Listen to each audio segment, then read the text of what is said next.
সুপ্রিয় দর্শক, আসসালামু আলাইকুম আহমতুল্লাহ। পরম করুণাময় আল্লাহর নামে শুরু করছি। সুপ্রিয় দর্শক, আজকে যে আলোচ্য বিষয়টি হলো ছাত্ররা যে রাজনীতিটা করতে পারত। মূলত এই টপিকটা নিয়েই কথা বলবো। ইতিহাসের চরম সত্যটাকে অস্বীকার না করে যদি ছাত্র বা সমন্বয়করা শুধু আওয়ামী লীগের যারা মানে এই দুর্নীতির সাথে জড়িত ছিল, কিংবা শেখ হাসিনার স্বৈরতন্ত্র বা শেখ হাসিনার যে শাসন ব্যবস্থা, এটা নিয়ে যদি তারা সমালোচনা করত, তাহলে ইতিহাসের কঠিন সত্য গুলোকে অস্বীকার না করে তারা রাজনীতিটা খুব সুন্দরভাবে গুছিয়ে নিতে পারত। তারা যে ভুলগুলো একের পর এক করে যাচ্ছে, তা এতদিনে হয়তো তারা কিছুটা বুঝতে পারছে যে তাদের পায়ের তলা থেকে আস্তে আস্তে করে মাটি সরে যাচ্ছে। এবং একটা সময় এটা যে বলা হয় ছাত্র জনতার একটা গণ অভ্যুত্থান, একটা সময় ছিল ছাত্র জনতা, তাদের পিছনে ছাত্র, তারা তো ছাত্র, তারা সামনে ফ্রন্টে ছিল। কিন্তু সময় যত যাচ্ছে এই বাস্তবতাটা খুব ফিকে হয়ে যাচ্ছে, অর্থাৎ জনতা সরে যাচ্ছে। জনতা সরে যাওয়া মানে হলো তাদের পিছনে যে সকল বিক্ষুব্ধ জনতা ছিল, অর্থাৎ পতিত সরকারের যে সব দুর্নীতি, যেসব অ্যাক্টিভিটি, এই সবের প্রতি মানুষের পঞ্জীভূত ক্ষোভের যেসব বিক্ষোভ ছিল, বিক্ষুব্ধ জনতা ছিল, এই জনতা তাদের পিছন থেকে সরে গেছে। তারপরেও তারা কিন্তু এই জনগণকে তারা কানেক্টেড রাখতে পারত তাদের সাথে, বাট সেটা হয়নি, সেটা বুমেরাং হয়ে গেছে। তারা শেখ হাসিনার সমালোচনা করতে গিয়ে তারা মূলত আওয়ামী লীগের যে সমালোচনা করতে শুরু করেছে, শুধু আওয়ামী লীগ না, বিএনপির পর্যন্ত তারা সমালোচনা করতে শুরু করেছে। এবং বিএনপি এবং ছাত্র সমন্বয়করা এখন প্রায় মুখোমুখি অবস্থানে চলে গেছে। তো আসুন আমরা যেটা বলতে পারি সেটা হচ্ছে যে ছাত্ররা যেটা পারতো সেটা হচ্ছে ইতিহাসের চরম সত্যটাকে মেনে নিয়ে, যেমন বঙ্গবন্ধুকে তারা কি করেছে, বঙ্গবন্ধুকে তারা একদম বঙ্গবন্ধু, এবং আমরা কখনো যে শব্দটা শুনিনি সেটা হচ্ছে মুজিববাদ। মুজিববাদকে তারা কবর রচনা করতে চায়, মুজিববাদের যে সংবিধান সেটাকে তারা কবর রচনা করতে চায়। এখন মুজিববাদের এই কনসেপ্টটা তাদের, তবুও ধরে নিলাম মুজিববাদটা হচ্ছে যে মুজিবের আদর্শ। যদি তারা শেখ হাসিনা কিংবা তার নেতা খেতা যারা ছিল তাদের যদি, বা তাদের দোসর কিংবা তাদের যারা লেসপেন্সার ছিল তাদের সমালোচনা করে, বা তাদের সিস্টেম যেভাবে, বা তাদের যে প্রশাসন চালিয়েছে, যেভাবে তারা শাসন করেছে দেশটাকে, সেটার বিরুদ্ধে গিয়ে তারা যদি গঠনমূলক একটা জায়গায় দাঁড়াতে পারতো, এখানে বাংলাদেশে একটা বড় ভ্যাকিউম কিন্তু অলরেডি তৈরি হয়েছিল। সেটা হচ্ছে আওয়ামী লীগ যখন সবাই দেশ ছেড়ে চলে গেল, যখন সবাই তারা পালিয়ে গেল, আওয়ামী লীগ যখন অস্তিত্বের সংকটে পড়লো, তখন কিন্তু এই ভ্যাকিউমের জায়গা থেকে একটা বড় সিম্প্যাথি তারা পেতে পারত। তারা ইতিহাসের চরম সত্যটাকে স্বীকার করে নিতে পারত, যদি যে বঙ্গবন্ধু জাতির পিতা তারা না মানুক, অন্তত বঙ্গবন্ধু ছাড়া আমরা যে একটা ভূখণ্ড পেতাম না, কিংবা বঙ্গবন্ধু যে আমাদের অবিসংবাদিত নেতা, সর্বকালের শ্রেষ্ঠ একজন বাঙালি, এটাতে কোনো সন্দেহ নেই। এটা একদম চিরন্তন সত্য একটা বিষয়কে যখন তারা অস্বীকার করলো পক্ষান্তরে, তখন তারা একাত্তরকেই তারা প্রশ্নবিদ্ধ করে ফেলল। অনেকটা একাত্তরের চেতনাকে তারা মুছে ফেলার মতো একটা প্রয়াস শুরু করলো, যেটা কিনা জামায়াত ইসলাম করে, যেটা কিনা জামায়াত ইসলাম একাত্তরের কথা বলতে তারা সংকোচ বোধ করে, যেটা কিনা একাত্তরের চেতনায় এর কথা বলতে গিয়ে জামায়াত ইসলাম বিব্রত হয়। যেটা কিনা মুক্তিযুদ্ধ এবং মুক্তিযোদ্ধাদের কথা বলতে গিয়ে জামাত ইসলাম তাদের খেই হারিয়ে ফেলে, সেই জায়গাটা যেন প্রো জামাত এই অ্যাক্টিভিটি নিয়ে ছাত্ররা যেন উপস্থিত হলো। সেখানে ঘটনাটা ঘটলো, ইতিহাস থেকে বঙ্গবন্ধুকে একদম নির্মম ভাবে মুছে ফেলার মতো একটা অবস্থা ঘটলো এবং তাদের রাজনীতিটা মনে হলো, তারা মনে করতে শুরু করলো যে বাংলাদেশে আওয়ামী লীগ নামে কোনো অস্তিত্ব নেই। বাংলাদেশে আওয়ামী লীগের অস্তিত্ব কত বড় তারা এখন আপনারা টের পাচ্ছেন। আপনারা এখনো 5 মাস চলে গেল, তারপরেও আওয়ামী লীগকে আপনারা একটা মুহূর্তের জন্য ভুলতে পারছেন না এবং আওয়ামী লীগকে একটা মুহূর্তের জন্য আপনারা ছাড়ছেন না। আপনাদের প্রত্যেকটা ভাষণ, প্রত্যেকটা কথাই আপনাদের আওয়ামী লীগের বিরুদ্ধে। আপনারা আওয়ামী লীগের বিরুদ্ধে কথা বলুন। কাদের বিরুদ্ধে? যারা দুর্নীতি করেছে তাদের বিচার হোক, যারা কিনা এত বছর ধরে মানুষের স্বাধীনতা হরণ করেছে তাদের উপরে, তাদের সাথে আপনারা তাদের সমালোচনা করে কথা বলুন। কিন্তু আপনারা যা শুরু করেছেন সেটা রাজনীতিতে একদম নতুন একটা আপনারা মেরুকরণ তৈরি করেছেন, যেটা কিনা জামাত ইসলামের একটা প্রভাষণ। আপনাদেরকে ভাঙলে যেটা পাওয়া যাচ্ছে এখন সেটা হচ্ছে 71-এর চেতনাকে মুছে ফেলে আপনারা 24-এর চেতনাকে আপনারা আরো বড় করে দেখতে চাচ্ছেন, এরকম একটা প্রবণতা আপনাদের মধ্যে আমরা লক্ষ্য করছি। কয়েকজন উপদেষ্টা আপনারা এদের মধ্যে যদি না ঢুকতেন, অর্থাৎ অন্তর্বর্তীকালীন সরকারের মধ্যে যদি আপনারা না ঢুকতেন, আপনারা যদি উপদেষ্টা মন্ডলীদের সাজিয়ে দিয়ে আপনারা যদি একটা রাজনৈতিক দল তৈরি করতেন, তাহলে আপনারা সত্যিকার অর্থে বাইরে থেকে একটা প্রেসার গ্রুপ হিসেবে কাজ করতে পারতেন এবং ইতিহাসে যার যা অবদান, যেমন বঙ্গবন্ধুর 7ই মার্চের ভাষণ, বঙ্গবন্ধু 52 থেকে শুরু করে 71 পর্যন্ত বা 47 থেকে শুরু করে 71 পর্যন্ত বঙ্গবন্ধুর যে রাজনীতি, বাঙালিদের একক নেতা, অনেক নেতাই ছিলেন, একে ফজলুল হক ছিলেন, ভাসানী ছিলেন, তারপর আরো অনেক নেতা ছিলেন। তো সবাইকে যদি আপনি তার প্রাপ্য মর্যাদাটা একটু দিতেন, দেওয়ার পরে কোনো একটা জায়গায় কনক্লুশনে আসতেন। কারণ হচ্ছে একে ফজলুল হকের কোনো দল নেই, ভাসানী সাহেবের কোনো দল নেই। তো আপনারা যখন এদের গুরুত্বটা তাদের গুরুত্বের জায়গাতে রাখতেন এবং যে দলগুলো বা যাদের আদর্শের কোনো দল মাঠে কাজ করে আপনারা তাদেরকে যদি ধারণ করতে পারতেন, এই যে 40% আওয়ামী লীগের ভোটার, আপনি তাদেরকে সম্পূর্ণ অস্বীকার করছেন। আপনারা মনে করছেন যে বাংলাদেশে হয়তো 2-4% আওয়ামী লীগ আছে।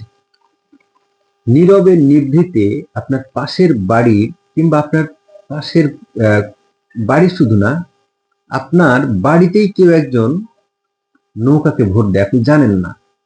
এরকম কোটি ভোটার, কোটি কোটি ভোটার শুধু আছে যারা কিনা শুধুমাত্র নৌকাকে ভোট দেয়। তারা শুধুমাত্র 71-এর চেতনাকে ভোট দেয়। তারা না চেনে হচ্ছে কোনো দল, না চেনে কাদের, না চেনে শেখ হাসিনা, না চেনে তাদের বাহাউদ্দিন নাসিম, না চেনে হানিফ, না চেনে তারা কোনো হাইব্রিড নেতা। এদেরকে লাগবে না। তারা শুধুমাত্র একটা জায়গাতেই চেনে, সেটা হচ্ছে নৌকা এবং মুক্তিযুদ্ধ এবং মুক্তিযোদ্ধা। এই যে বাংলাদেশের সাথে অতপ্রতভাবে জড়িত, এর নেপথ্যের কারিগর বঙ্গবন্ধু শেখ মুজিবুর রহমানকে আপনারা যদি মেনে নিয়ে রাজনীতি করতে পারতেন, তাহলে আওয়ামী লীগ এর এখন এই সময়টা যে ভ্যাকিউমটা তৈরি হয়েছে, আপনারা সম্পূর্ণটা না পারলেও আপনারা বিশাল একটা সমর্থন পেতেন। আপনারা যে অভ্যুত্থান করেছেন, এই অভ্যুত্থানের পিছনে শুধুমাত্র শুধুমাত্র বিএনপি ছিল না, শুধুমাত্র জামায়াত ইসলাম ছিল না, বাম ডান সব ছিল। এমনকি আওয়ামী লীগের যারা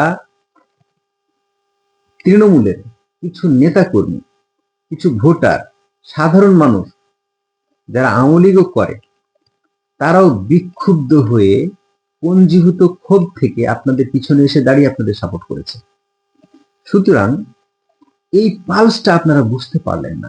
এই পালসটা বুঝতে না পেরে আপনার প্রত্যেকটা মিটিং, প্রত্যেকটা ভাষণ, প্রত্যেকটা জায়গায় আপনারা গঠনমূলক সমালোচনা না করে একদম আপনারা শেখ মুজিবুরের কবর রচনা করতে চান, শেখ মুজিবুরের আদর্শের কবর রচনা করতে চান। আপনারা আপনাদের সমালোচনা তো করতেই পারেন, একটা মানুষের সমালোচনা হতেই পারে, কিন্তু আপনারা সমালোচনা কোন পর্যন্ত করতে পারেন? একটা মানুষ যখন স্বাধীনতা যুদ্ধের নেতৃত্ব দিয়ে এই দেশটাকে যখন স্বাধীন করলো, তারপরে আপনারা 72 থেকে 75 পর্যন্ত আপনারা এই সময়টুকু আপনারা বাকশাল বা ইত্যাদি নিয়ে আপনারা সমালোচনা করতেই পারেন, কিন্তু শেখ মুজিবকে তো আপনারা মুছে ফেলতে পারবেন না।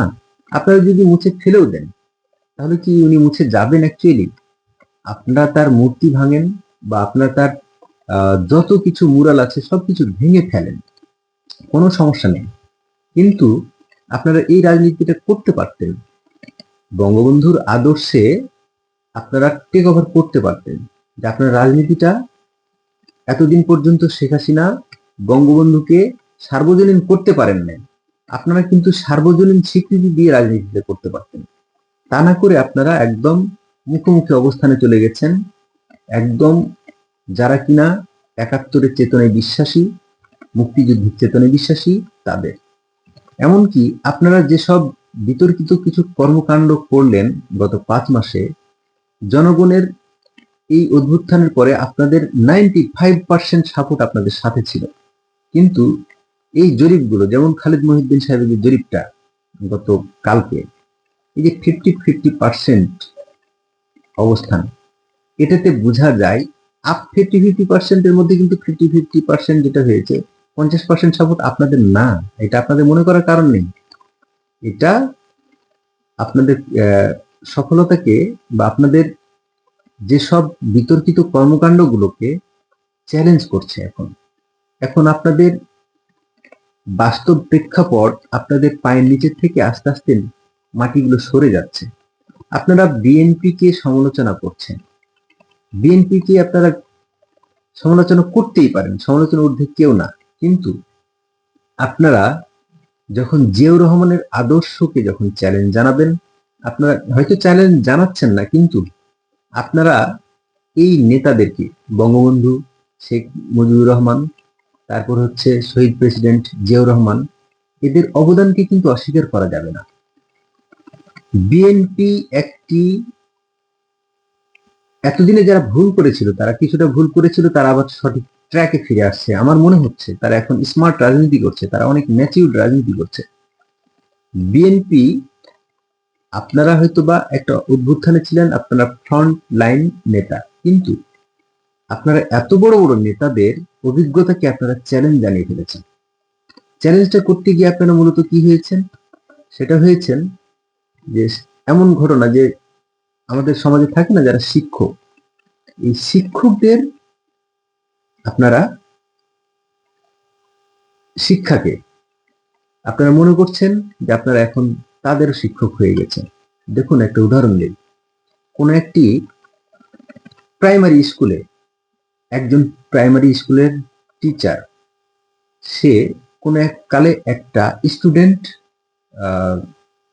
পড়িয়েছিল, তো কোনো একদিন এই স্টুডেন্ট একটা সময় অনেক বড় একটা অফিসার হয়ে যায়, অনেক বড় সচিব পর্যায়ের কোন একটা অফিসার হয়ে যায়। ধরলেন যে প্রাথমিক ও গণশিক্ষা মন্ত্রণালয় অফিসার হয়ে গেল, বা প্রাথমিক ও গণশিক্ষা মন্ত্রণালয়ের সচিব হয়ে গেল, সচিব হয়ে গেছে। এরকম একজন সচিব কোনো একটা দিন যদি ওই প্রাইমারি স্কুলে ভিজিটে আসেন, ওই প্রাইমারি স্কুলে যখন ভিজিটে আসবেন, তখন নিঃসন্দেহে তো একজন সচিব মানে তো অনেক বড় ব্যাপার, তাই না? বাংলাদেশের প্রেক্ষাপটে একজন সচিব অনেক বড় একটা ব্যাপার।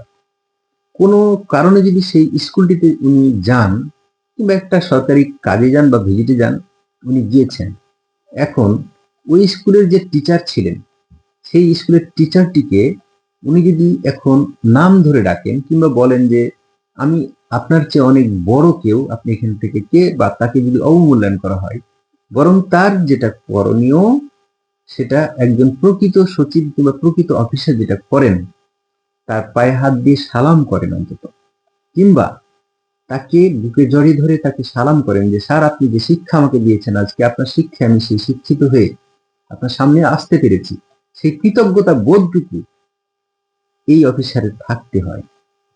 এই অফিসারের না থাকলে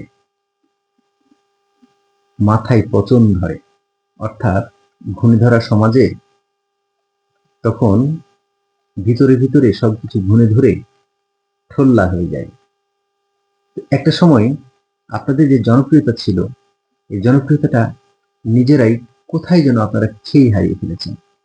আপনারা তো কারো উপদেশ নেবেন না, আপনারা বলেন নিজেরাই যে আমরা কিন্তু কারো গতানুগতিক চিন্তায় আমরা চলবো না। চলবেন না, বেশ ভালো কথা, তবে আপনাদের সিনিয়র ভাই হিসেবে বলতে চাই, আপনারা যেভাবে রাজনীতি করতে চাচ্ছেন, যা করতে চাচ্ছেন, সেটা রাজনীতি যে করতে চাচ্ছেন সেটা শুধুমাত্র আপনার জামায়াত এবং জামায়াত ইসলামের এ টিম বা বি টিম হয়েই থাকতে পারবেন। বাংলাদেশের মানুষ স্বাধীনতার প্রশ্নে, শেখ মুজিব প্রশ্নে, জিয়াউর রহমান প্রশ্নে আপোষ করবে না এবং তাদের ছেড়ে আপনাদের রাজনীতিতে তারা কখনোই নাক গলাবে না। আপনারা কি করছেন তাদের বোধগম্য থাকবে না, হবে না। হয়তো বা আপনারা একটা ফেভার পেতে পারেন, সেটা হচ্ছে কিংস পার্টি বা রাজস্বিক পার্টি, যেটা আপনারা হতে চাচ্ছেন। সরকার যদি আপনাদের পৃষ্ঠপোষকতা করে তাহলে হয়তো কিছুদিন আপনারা টিকবেন বা থাকবেন, কিন্তু আলটিমেটলি মাথায় রাখবেন, এই সরকার আপনাদের যতটাই পৃষ্ঠপোষকতা করুক, এই সরকার কিন্তু রাজনৈতিক সরকার না। তাহলে আপনাদেরকে যদি ঠেকিয়ে রাখতে পারে তাহলে এই সরকার পারবে। তাহলে আপনাদের একটা বিশাল বড় ভিত্তি, জনসমর্থন যে দরকার ছিল, সেই জনসমর্থন আপনাদের কি 5ই আগস্টে যেটা ছিল সেটা আছে আপনারা মনে করেন?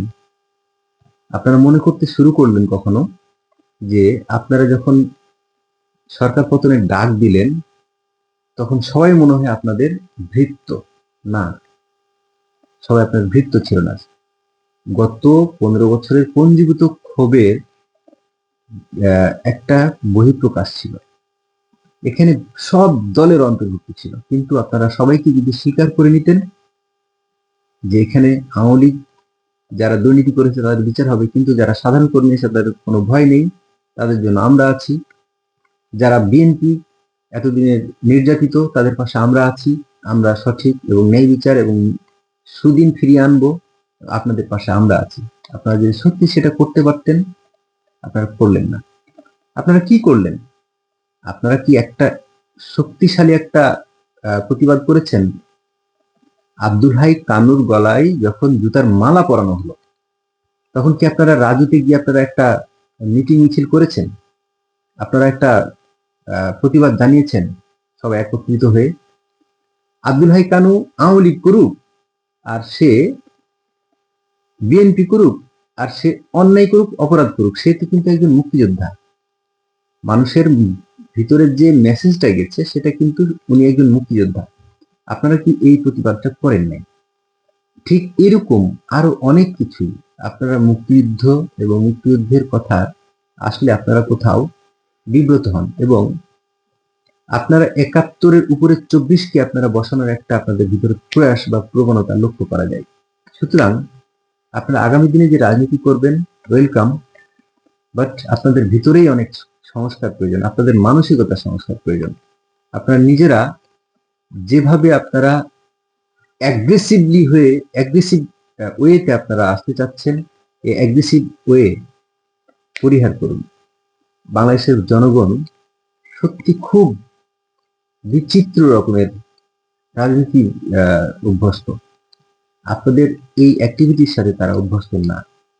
সুতরাং আপনাদের কাছে শুধু পরামর্শ থাকবে, আপনারা সকল দলের সিম্প্যাথি আদায় করে রাজনীতি করুন, দেশের মানুষের পালস বুঝুন, তারপরে রাজনীতি করুন। সুপ্রিয় দর্শক, আজকে এই পর্যন্তই। ভিডিওটি ভালো লাগলে সাবস্ক্রাইব করবেন, লাইক দিবেন, শেয়ার করবেন, সাথে থাকবেন। আসসালামু আলাইকুম রহমতুল্লাহ।